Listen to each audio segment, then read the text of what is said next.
बच्चों, let's read the question. The question is, give an example of metamorphosis in animals. What are the changes observed during the metamorphosis of this animal? तो आइए देखते हैं हम इसका की concept. तो अगर हम इसके की कंसेप्ट की बात करें बच्चों, तो इसका जो की कंसेप्ट होगा वो हो जाएगा क्या? It will be metamorphosis. So metamorphosis क्या होता है अगर बात करें? So metamorphosis is the rapid and drastic changes or the transformation जिससे कि by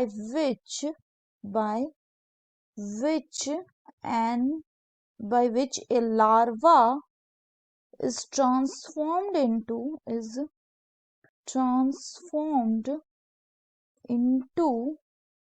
an adult. एग्जाम्पल की बात करें तो जैसे हमें देखने को मिलता है किसके केस में? In case of frog. तो फ्रॉग का जो मेटामॉर्फोसिस होता है बच्चों, इसमें 3 स्टेज दिखता है. एक होता है एग, फिर होता है इसका लार्वा जिसको हम टैडपोल बोलते हैं, तो ये हो गया लार्वा.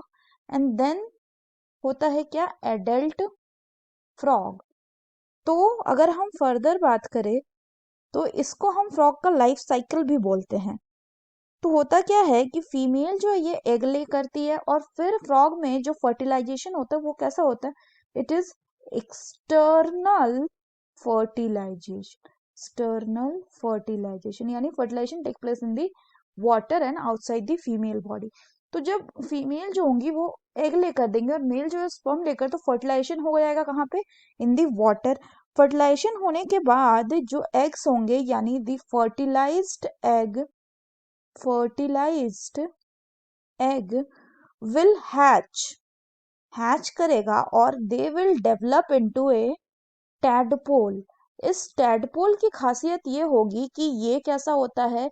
इसके पास प्रेजेंट होता है टेल, क्योंकि ये स्विम कर. तो ये जो टैडपोल है इसके पास टेल होगा और इसके पास प्रेजेंट होगा gills to respire, because this tadpole will be present on the water. इसके बाद जब ये टैडपोल है, ये टैडपोल देन कन्वर्ट होगा किसमें? Into an young small frog.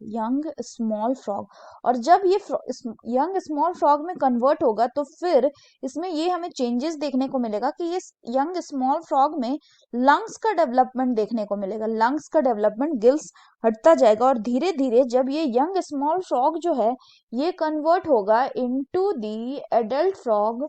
तो इस एडल्ट फ्रॉग में हमें क्या देखेगा कि इसमें वो जो टेल था, किसके पास? लार्वा के पास. टेल विल डिसएपियर और यहाँ पे हमें गिल्स की जगह लंग्स का प्रेजेंस मिलेगा. Lungs present for respiration. So that's all for the question बच्चों. Hope you understood it well. Best of luck.